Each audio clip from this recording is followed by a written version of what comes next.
नमस्ते। फरेक्स बजार त कहिल्यै सुत्दैन, तर के यसको मतलब रातभरि जागे बस्नुपर्छ त? पर्दैन। आज हामी यही 24 घण्टे चक्रभित्र डुबुल्की मार्नेछौँ र पत्ता लगाउनेछौँ कि पैसा कमाउनको लागि सबैभन्दा राम्रो समय कुन हो। फोरेक्स बजार 24 घण्टा खुल्ला हुन्छ हैन त? तर एउटा कुरा विचार गरौँ त, कहिलेकाहीँ किन बजारमा कुनै हलचल नै हुँदैन, एकदमै शान्त? यो एउटा यस्तो प्रश्न हो जसले धेरै नयाँ ट्रेडरहरूलाई अलमल्लमा पार्ने गर्छ। यसको जवाफ कतै टाढा छैन। यो त बजारको आफ्नै एउटा लुकेको लयमा छ र आज हामी त्यही लयलाई उजागर गर्नेछौँ। ल, अब सुरु गरौँ। एउटा एकदमै साधारण नियम याद राखौँ है। बजारमा पैसा तब मात्र कमाइन्छ जब मूल्यमा हलचल हुन्छ। यदि बजार स्थिर छ, चुपचाप छ भने नाफा कमाउन लगभग असम्भव नै हुन्छ।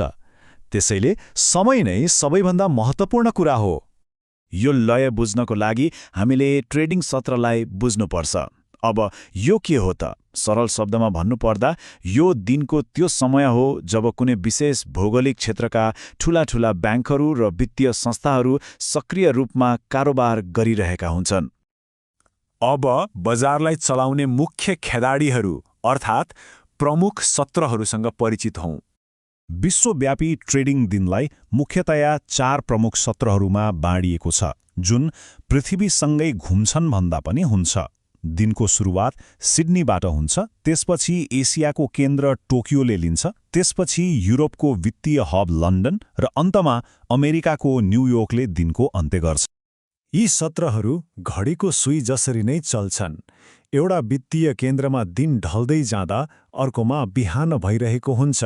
हो, यही कारणले एउटा यस्तो निरन्तर बजार सृजना हुन्छ जुन कहिल्यै बन्द हुँदैन। ल, यहाँ हेरौँ है त, यो 24 घण्टे चक्र कस्तो देखिन्छ। तर सबैभन्दा महत्त्वपूर्ण कुरा के हो भने नि, केही समयको लागि यी सत्रहरू एकैसाथ खुला हुन्छन्। हो, यही ओभरल्याप हुने समयहरू नै ट्रेडरहरूका लागि सुनौलो अवसर बन्छन्, खास गरी जब लन्डन र न्युयोर्क दुवै एकैचोटि सक्रिय हुन्छन्।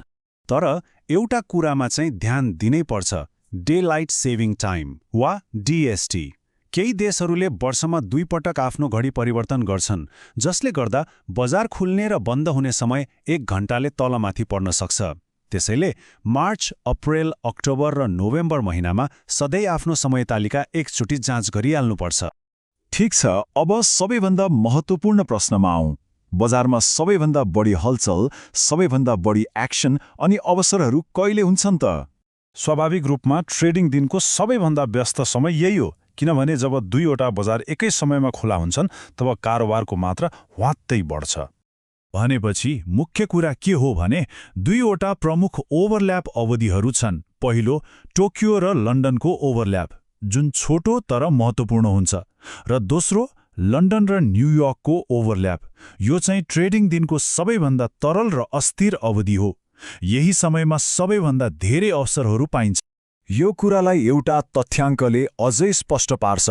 विश्वको कुल फोरेक्स कारोबारको 75% हिस्सा, सोच्नुस् त, 75% लन्डन, न्युयोर्क, सिङ्गापुर र हङकङ जस्ता केवल 4 वित्तीय केन्द्रहरूले ओगट्छन्। यसले के देखाउँछ भने जब यी बजारहरू सक्रिय हुन्छन् तब बल्ल वास्तविक खेल सुरु हुन्छ। यो चार्टलाई हेरौँ न। यसले GBP/JPY जस्ता मुद्रा जोडीमा औसत मूल्यको चाल अर्थात् पिप्सलाई देखाउँछ। यहाँ स्पष्ट रूपमा देख्न सकिन्छ कि लन्डन सत्रमा सबैभन्दा बढी उतार चढाव हुन्छ, 151 पिप्ससम्म। यसको सिधा अर्थ हो ट्रेडिङका लागि बढी अवसरहरू। ल त, अब यो सबै जानकारीलाई आफ्नो फाइदाको लागि कसरी प्रयोग गर्ने त? संक्षेपमा भन्नुपर्दा फोरेक्स बजारको एउटा 24 घण्टे लय हुन्छ जुन 4 प्रमुख सत्रहरूले निर्धारण गर्छन्। सबैभन्दा व्यस्त समय सत्रहरू ओभरल्याप हुँदा हो, विशेष गरी लन्डन र न्युयोर्क। लन्डन सत्र सामान्यतया सबैभन्दा बढी उतार चढावपूर्ण हुन्छ र उच्च कारोबार हुने ओभरल्यापको समयमा ट्रेडिङ गर्दा बढी अवसरहरू पाउन सकिन्छ।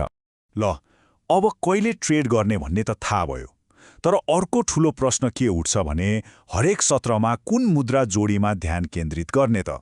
हो, यही प्रश्नले हामीलाई फोरेक्सको अर्को रोमाञ्चक अध्यायतिर लैजान्छ।